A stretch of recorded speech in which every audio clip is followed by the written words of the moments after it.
Quem já montou quebra-cabeças aqui? Alguma vez na vida, enquanto criança? Quebra-cabeça é uma coisa interessante, né? O quebra-cabeça, quando você está montando um quebra-cabeça, você pega uma peça e talvez você pegue ali um telhado, né? E você imagina que esse telhado seja de uma casa. Ou talvez você pega um quebra-cabeça e você pega justamente a peça que tem um barco. E ali você talvez imagine que ali fosse um mar, onde o barco estivesse navegando.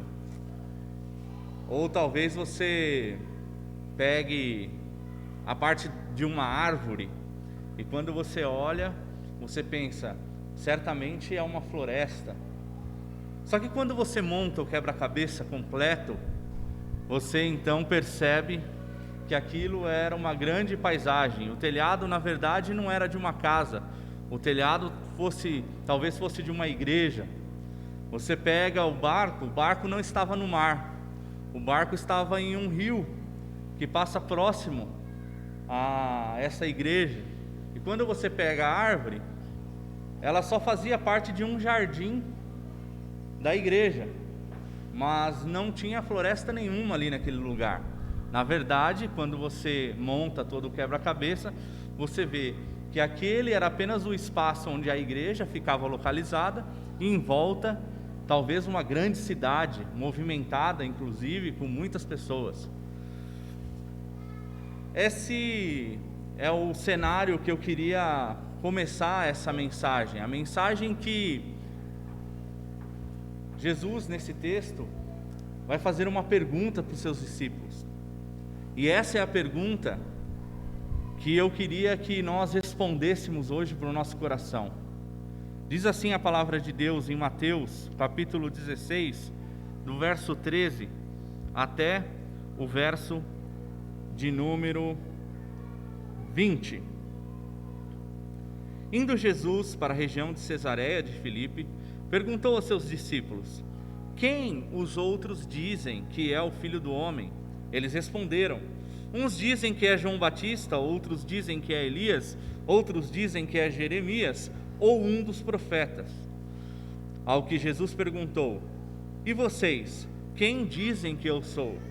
Respondendo Simão Pedro disse: o Senhor é o Cristo, o Filho do Deus vivo. Então Jesus lhe afirmou: bem-aventurado é você, Simão Bar-Jonas, porque não foi carne e sangue que revelaram isso para você, mas meu Pai que está nos céus. Também eu lhe digo que você é Pedro, e sobre esta pedra edificarei a minha igreja, e as portas do inferno não prevalecerão contra ela. Eu lhe darei as chaves do reino dos céus, e o que você ligar na terra terá sido ligado nos céus, e o que você desligar na terra terá sido desligado nos céus. Então Jesus ordenou aos discípulos que não dissessem a ninguém quem ele era, ou que era ele o Cristo. Desculpem. Jesus está fazendo uma pergunta aos seus discípulos, e ele pergunta: olha, quem as pessoas aí fora dizem que eu sou? Alguns dizem que o Senhor é Elias, outros dizem que o Senhor é Jeremias, outros dizem que o Senhor é João Batista. Porque se nós formos analisar no Velho Testamento, nós vamos ver que lá no livro de Miqueias, se não me engano, ou de Zacarias, vai dizer que haveria de vir alguém com o mesmo espírito de Elias, para que essa pessoa fizesse sinais. Mas essa pessoa, na verdade, deveria preparar o caminho para o Salvador. Por isso, uma certa ocasião, Jesus diz aos fariseus: olha, vocês estão esperando Elias, eu digo para vocês que ele já veio e vocês não notaram. E agora o próprio Filho está aqui e vocês não ouvem. Jesus então pergunta para eles sobre essa questão, e eles falam o que os outros pensam.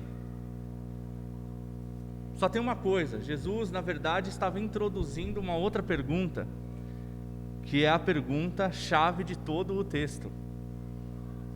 Mas e vocês? Quem vocês dizem que eu sou? Quem nós dizemos que Jesus é?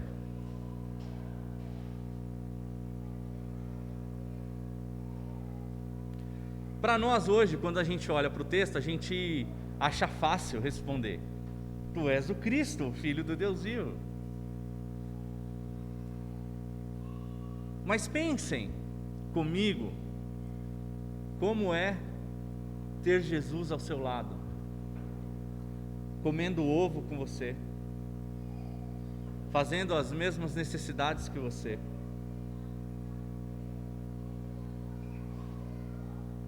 Jesus andava com os discípulos todo o tempo.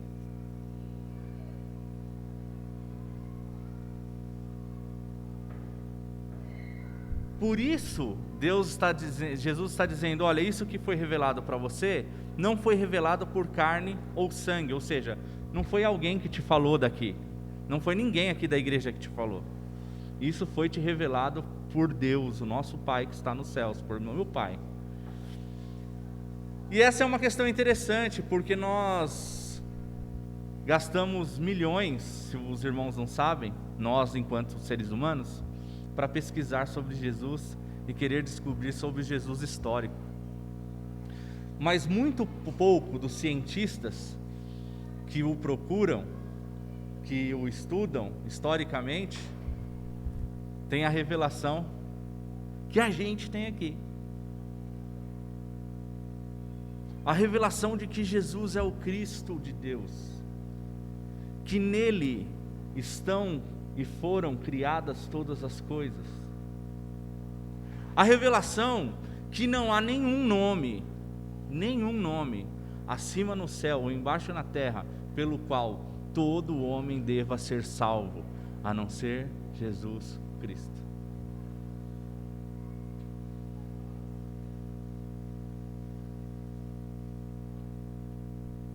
Jesus, Deus revelou Jesus para você e para mim, para nós, para que nós pudéssemos ser quem Ele era, ou ser ou parecidos com Ele, de forma que a fé que nós temos não é pelas coisas que nós almejamos no futuro, porque muitas vezes a gente pensa assim de Deus. A gente pensa que Deus, Ele está longe, e a gente precisa fazer um punhado de coisa para alcançar Deus. Quando na verdade a revelação do Cristo é que se nós o aceitamos, aquele que o revela é o Espírito Santo de Deus.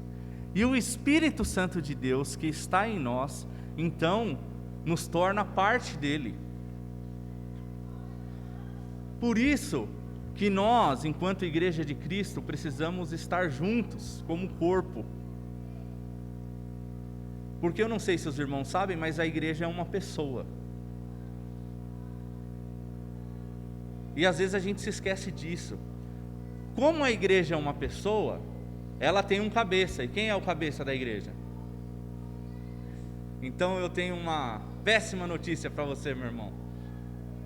Nenhum de nós somos o cabeça nessa história. Só há um cabeça, que é Cristo Jesus. Todos nós somos parte de um mesmo corpo. É por isso que quando nós falamos da igreja, igreja perseguida, nós somos perseguidos. Porque não há como distinguir a igreja é uma só. E essa é a revelação do Cristo para que nós nos tornemos igreja.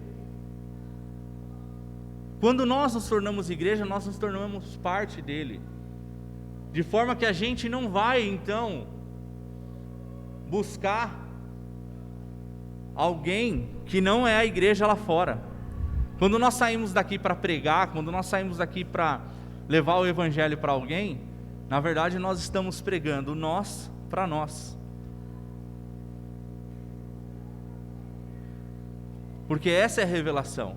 A fé que nós recebemos, que está lá em Hebreus, capítulo 11, verso 1 e verso 6, que fala que pela fé nós cremos que Ele é abençoador e galardoador daqueles que o buscam. Essa fé é que nos faz enxergar que a fé não é para Deus, mas a fé é para nós sermos quem Ele é. Eu dizia ontem aqui para alguém que como é que a gente faz se a gente encontra um Mauricinho que tem casa boa, casa na praia, casa no campo, casa em Miami, casa em tudo quanto é lugar. Esse Mauricinho, ele tem dinheiro, e talvez alguém seja esse Mauricinho aqui, eu não sei, né? Não sei. Talvez esse Mauricinho tenha dinheiro, muito dinheiro inclusive. Tem uma família bonita, os filhos, a esposa, uma família bonita. Ele não tem problema familiar, ele não...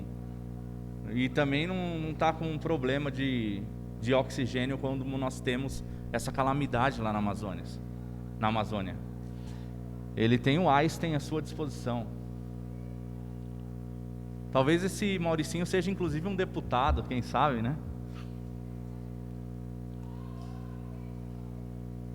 Como é que você, que recebeu o Cristo, Jesus está perguntando, quem eu sou para você? Essa pergunta é uma pergunta definitiva. O que é uma pergunta definitiva? É uma pergunta que define alguma coisa. Ela é definitiva, traz definição para a gente. Quem é Jesus para você? Como é que você, agora com esse Jesus aí que você pensou, puxa, quem é Jesus para mim? E você pensou, e você falou, Jesus é isso. Como é que você prega esse Jesus para esse cara?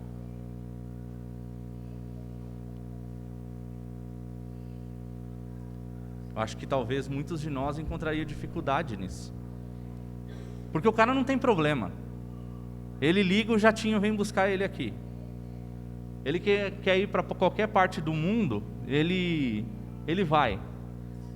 Se ele quiser almoçar na Itália e, sei lá, tomar café da manhã aqui no Brasil, ele consegue. Tá vendo? Como o Evangelho de Jesus é muito maior do que aquilo que a gente ouve na TV.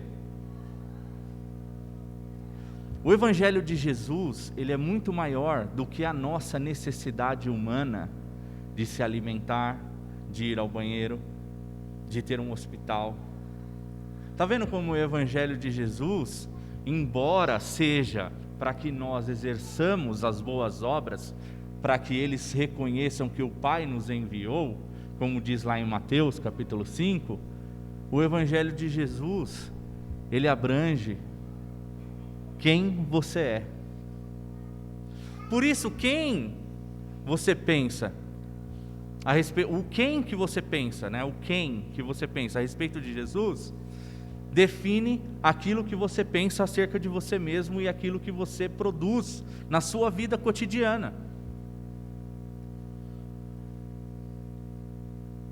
A revelação que nós recebemos, ela deve servir para nós como um alimento diário, para nós sabermos que nós somos parte dele.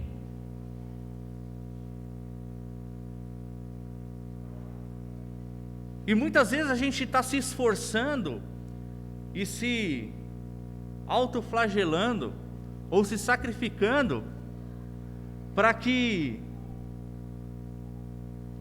Deus possa atender os nossos pedidos, quando nós é que fomos chamados e comprados para atender o pedido de Deus, de forma que nós nos parecemos mais com Ele, quanto mais nós chegamos próximos dEle, e se Ele é abençoador, e é pela fé que Ele faz isso, e galardoador daqueles que o buscam, quanto mais nós nos tornamos abençoadores, quanto mais nós servimos, quanto mais nós expressamos o amor que recebemos dele, mais nós nos parecemos com quem? Com Ele. Porque Deus é amor. E quanto mais nós nos parecemos com Ele, mais o mundo reconhece em nós o Pai que nos enviou. E isso não é de forma forçada e nem de forma programada, mas é de forma espontânea. O que Jesus diz acerca de si mesmo: ninguém me obriga, eu espontaneamente dou a minha vida. E é espontaneamente que nós damos a nossa vida ao Evangelho de Jesus, pela revelação de quem Ele é. E se Ele é aquele que nos salva, inclusive de nós mesmos, enquanto perdidos, e nos traz para a sua maravilhosa luz, então nós começamos a exercer a identidade de igreja. E quando nós exercemos a identidade de igreja, então nós nos tornamos pedra. A pedra que os edificadores rejeitaram, diz lá em 1 Pedro 2, se tornou a pedra de esquina. Quem é essa pedra? Jesus, ou Cristo. Mas diz lá em 1 Pedro 2,15, que vós também sois edificados como pedras vivas de Deus. Quando nós então começamos a entender essa identidade, a gente começa a exercer no mundo o papel que Jesus exerceu, que ninguém poderia obrigar a gente a fazer, mas espontaneamente nós fazemos a partir da revelação que recebemos. E eu tenho uma grande notícia para você agora. Segura aí na cadeira. Pode segurar. E as portas do inferno não prevalecerão contra ela. E as portas do inferno não prevalecerão contra ela.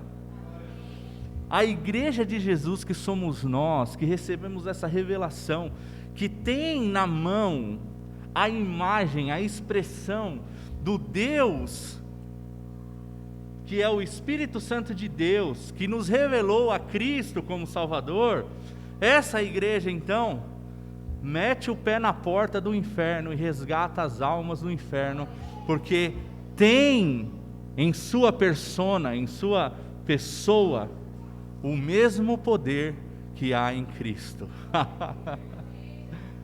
E o mesmo poder que ressuscitou Cristo dos mortos, esse mesmo poder os ressuscitará para a glória do Senhor.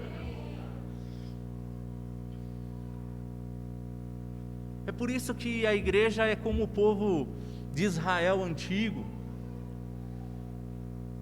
Porque venhamos e convenhamos, como o povo de Israel já sofreu, como os judeus já sofreram nessa terra. E a igreja de Jesus é perseguida nos países da janela 1040, né, que envolvem ali a Ásia e a Ásia Menor, o Oriente Médio, mas também é perseguida pela atitude que tem em relação à santidade para com Deus.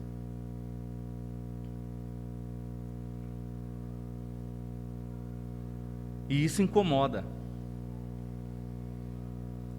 Incomoda porque tem em si a pessoa do próprio Cristo. E a parábola que diz lá dos vinhateiros, né, é que ele mandou primeiro os servos. E aí eles espancaram os servos. E depois ele falou assim: olha, então vou mandar agora o filho, para ver se eles respeitam, porque aquelas vinhas são minhas. E aí eles dizem: vinde e matemos o filho, para que ficamos com toda a herança. Loucos, loucos, não sabem o que fazem. Mas a igreja de Jesus permanece de pé, sempre resistindo a Satanás, as suas artimanhas e as suas armas, para esmurecer o nosso coração. Por isso, meu amado irmão, minha amada irmã, se você tem o coração, ou está com o coração angustiado, o coração amargurado, eu quero dizer para você: se achegue mais próximo da tua igreja, porque como corpo, a vida que desce do céu, a vida que vem do Espírito Santo de Deus e que é espalhada e é derramada sobre a igreja, ela vai contagiar você e vai fazer com que o seu coração comece a vibrar e a regozijar naquilo que o Senhor Jesus fez por nós. Então, nesse sentido, o que Jesus fez é o suficiente para que nós continuemos na nossa peregrinação espiritual aqui nessa terra. O que Jesus fez deve ser suficiente para que creiamos que o Pai o enviou e creiamos que o Pai nos envia hoje como igreja, como seu corpo, para que Ele seja o nosso cabeça e nos leve e nos guie para mudar a história do mundo. Por isso, a semana passada, quando nós pregamos aqui, nós dissemos o seguinte, que nós somos os realistas engajados, aqueles que não retrocedem da posição que tomaram em Cristo Jesus. Por todos os lados somos pressionados, diz Paulo. Por todos os lados nós sofremos retaliações. Estamos desanimados, mas não mortos. Porque em nós habita o Espírito de Deus.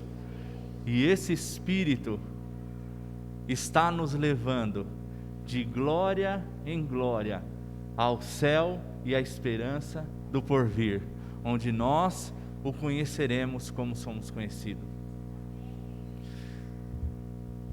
E é nessa esperança que eu queria que você se colocasse de pé nessa manhã e você entendesse que a fé que você recebeu em Cristo Jesus não é para você conquistar coisas dele, mas que você seja conquistado por ele, para que você seja quem ele foi, e para que através do seu amor, através da sua graça, através daquilo que recebemos, da graça e da manifestação do Espírito Santo, nós transbordemos em paz, alegria e justiça. Paz, alegria e justiça. Porque se tem uma coisa que a igreja é reconhecida, ou deveria ser reconhecida, é por justiça. Onde estão os justos de Deus nessa manhã aqui?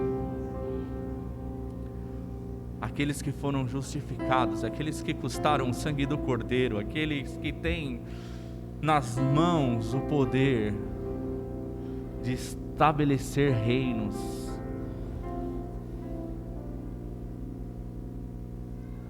Jesus o Cristo se revelou para nós. E se esse Jesus é o Jesus que você então olha para agora e fala: puxa, pastor, eu estava com Jesus totalmente diferente na minha cabeça. Você então agora recebeu a revelação da palavra de Deus, dizendo para você que Jesus, o Cristo de Deus, é suficiente para você. E você foi feito, projetado para uma missão. Eu sempre uso o exemplo da vela. Ontem nós conversávamos aqui na igreja e eu usei um exemplo da vela também em uma das nossas conversas. Quando a gente tem uma vela acesa, ela não está em crise. Ela foi planejada, ela foi sonhada para aquilo, para levar luz para as pessoas. Sim ou não? Mas a vela ela vai queimar e vai ter um tempo determinado, certo?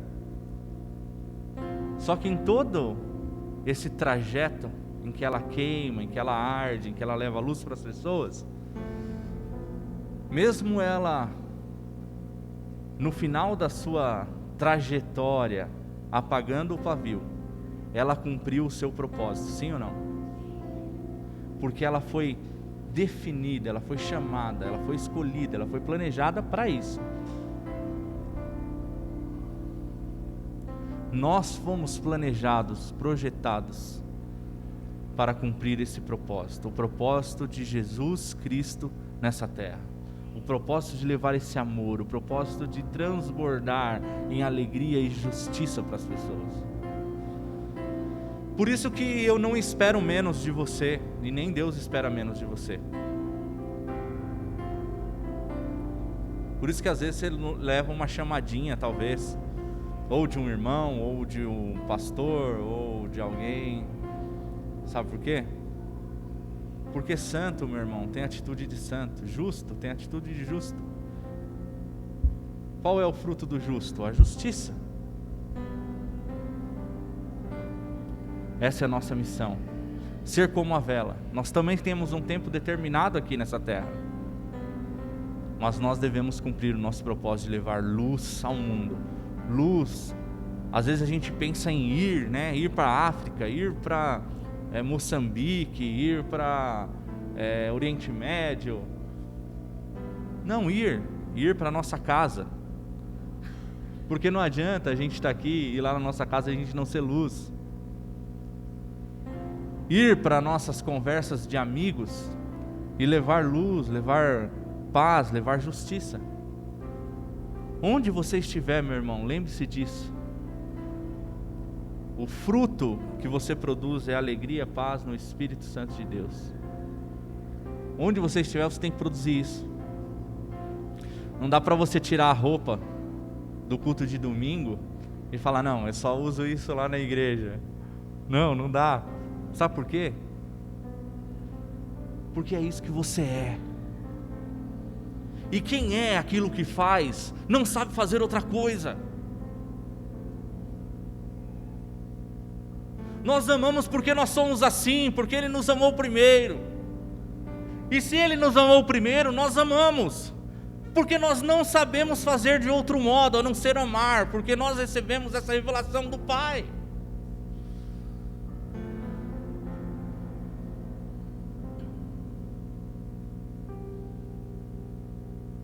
Se nós nascemos de novo, então é isso que nós produzimos. Esse é o fruto do nosso trabalho, esse é o fruto daquilo que nós produzimos. Seja o que for que você executa na sua vida profissional, ou seja o que for que você vive na sua vida social. O fruto é o mesmo, o sacrifício que Jesus fez foi igual, a palavra de Deus é igual, Jesus é igual. Quem vocês dizem que eu sou? Se Ele é o Cristo de Deus, se Ele é o Filho de Deus, se Ele é aquele que veio e transformou a sua vida e a minha vida, então o que nós produzimos só pode ser aquilo que Ele disse que nós produziríamos se encontrássemos com Ele. O nascer de novo nos dá uma transformação na vida, de forma que as coisas velhas se passaram e eis que tudo se fez novo. Quem vocês dizem que eu sou? Pois quem vocês dizerem que eu sou, vai definir a vida de vocês, vai definir o fruto que vocês vão produzir na vida de vocês. E acredite, irmão, isso é um privilégio para nós que ainda estamos aqui. Deus tenha misericórdia do nosso povo que tem morrido nos hospitais e que hoje, nesse momento, talvez não tenham a chance de produzir o que você ainda pode produzir.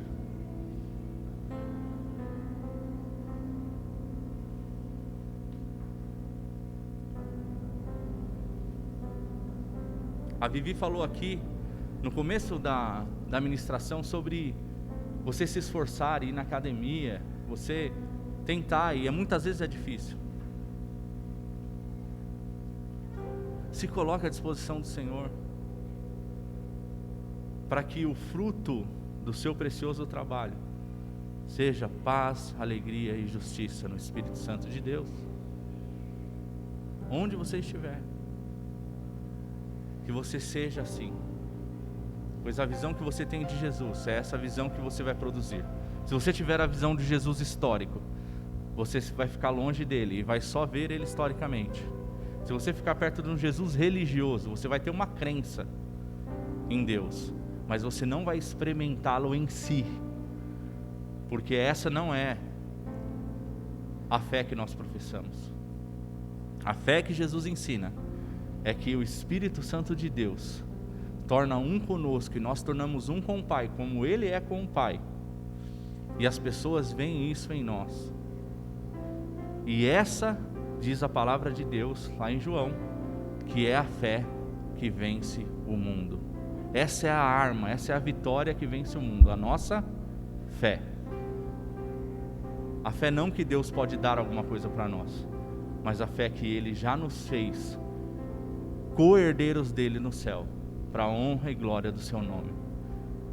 Nessa manhã, que nós possamos nos entregar ao Senhor e sair daqui pensando: puxa, Jesus já fez tudo por mim, eu preciso me reconciliar com Ele, eu preciso estar junto com Ele, eu preciso caminhar com Ele, eu preciso estar e ser o que Ele diz que eu sou. Em nome de Jesus, vamos orar ao Senhor agora, em nome de Jesus. Senhor, nesta manhã nós nos colocamos na sua disposição, Pai. Seu Espírito Santo tem nos falado, ó Pai, acerca de quem o Senhor é. O seu Espírito Santo de Deus tem, ó Deus, nos edificado, para que nós saibamos que o Senhor é suficiente para nós, para mudar a nossa vida, para transformar a nossa mente e para nos levar a caminhar sobre lugares mais altos do que caminhamos agora. O Senhor, ó Deus, é suficiente, e o Senhor fez com que nós fizéssemos parte do seu reino, através do sacrifício de Jesus Cristo na cruz do Calvário, para que nós pudéssemos, ó Pai, ser chamados e sermos, ó Pai, reconhecidos como filhos do Senhor, Pai.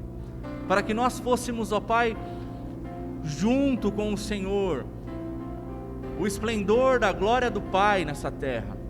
Senhor, em nome de Jesus, ajuda os meus irmãos e ajuda-nos, Senhor, a caminhar de glória em glória. Ajuda-nos a ser, ó Pai, com aquilo que o Senhor diz na sua palavra, Cristo em nós, a esperança da glória, Pai. Que o Senhor seja o centro da nossa vida, que não haja outra coisa sendo o centro da nossa vida a não ser o Senhor, que não sejam as suas dádivas, que não sejam as suas bênçãos, que não sejam o seu favor, que não sejam, ó Pai, aquilo que o Senhor já nos dá e pode nos dar, Pai, mas que seja, Deus, o Senhor por aquilo que o Senhor é, quem o Senhor é para nós, Pai. Nós agradecemos pela revelação do seu Evangelho, que muda, transforma, que edifica e que dá à nossa vida, Pai, um vigor, um ânimo, Senhor, porque a sua palavra diz que aqueles que esperam no Senhor renovarão as suas forças. Aqueles que esperam no Senhor seguirão, ó Pai, e subirão como águias, ó Pai, caminharão, correrão e não se fadigarão. Que assim seja, ó Pai, na vida dessa igreja local, que assim seja na vida da sua igreja, em nome de Jesus. Nós te louvamos, te bendizemos e te pedimos, Pai, em nome de Jesus, amém.